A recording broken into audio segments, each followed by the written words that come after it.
Hello aspirants, स्वागत है आप सभी का स्पीडर शॉर्ट हैंड क्लासेज के इस यूट्यूब प्लेटफॉर्म में।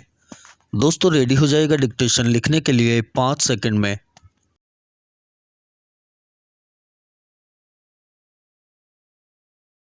Ready, start. महोदय, मुझे संदेह नहीं कि हमने गत 55 वर्षों में जो ठोस तैयारी की है और जो नींव डाली है, इसके कारण हमारी अगली पीढ़ी व्यापक गरीबी को निर्मूल करने में समर्थ बनेगी। हम अन्यों से कुछ एक सबक सीख सकते हैं, लेकिन हमें अपनी समस्याओं का समाधान आप ही खोजना होगा और उसे व्यापक विचार विमर्श के जरिए पाना होगा। हमारी सभी योजनाएं इसी प्रकार तैयार की गई हैं। मुझे आशा है कि इस योजना सप्ताह के दौरान हमारे आयोजन के लक्ष्यों तथा विशिष्ट मुद्दों के बारे में व्यापक जानकारी से पूर्ण विचार विमर्श हो सकेगा। हम वर्तमान पंचवर्षीय योजना को पूरा करने ही वाले हैं। अब से कुछ माह बाद 11वीं योजना का प्रारूप राष्ट्रीय विकास परिषद और संसद में प्रस्तुत किया जाएगा। इस प्रारूप को तैयार करने में काफ़ी परिश्रम किया गया है। इसके लिए महीनों तक विभिन्न स्तरों पर परामर्श और विचार विमर्श का सिलसिला चला है। योजना केवल आंकड़ों, आवंटनों, लक्ष्यों और किसी विकास दर के अनुसार की गई गणनाओं का समेकन मात्र नहीं है।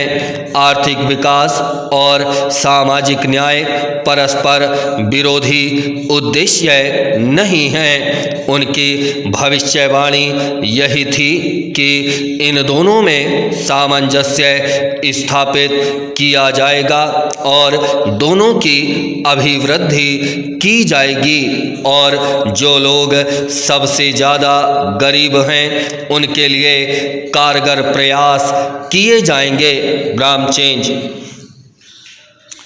इन विशेषज्ञों और ऐसे अन्य लोगों की भविष्यवाणियां एकदम गलत सिद्ध हुई हैं, क्योंकि वे प्रत्येक समाज की व्याख्या यूरोपीय दृष्टिकोण से करने की कोशिश करते रहे हैं और भारत को अपने पूर्वानुमानित सिद्धांतों और चौखटों में फिट करने की कोशिश करते रहे हैं। वे हमारी जनता की असाधारण समुत्थान शक्ति और आस्था तथा साहस के उनके अक्षय भंडार को देख पाने में असफल रहे हैं। भारत में हमने जानबूझकर अतिवादी स्थितियों को अपनाने से बचाव किया है। हमें प्रत्येक परिस्थिति की विविधताओं की ओर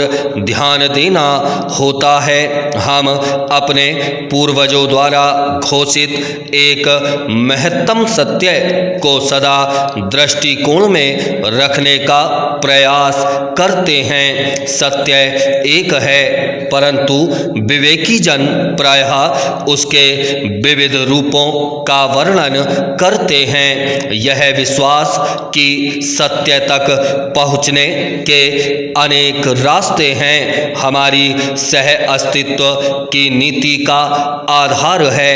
प्रत्येक राष्ट्र को अधिकार होना चाहिए कि वह अपनी सामाजिक पद्धति का अनुसरण करे और दूसरों द्वारा अपने ढंग से अनुसरण करने के अधिकार को स्वीकार करे।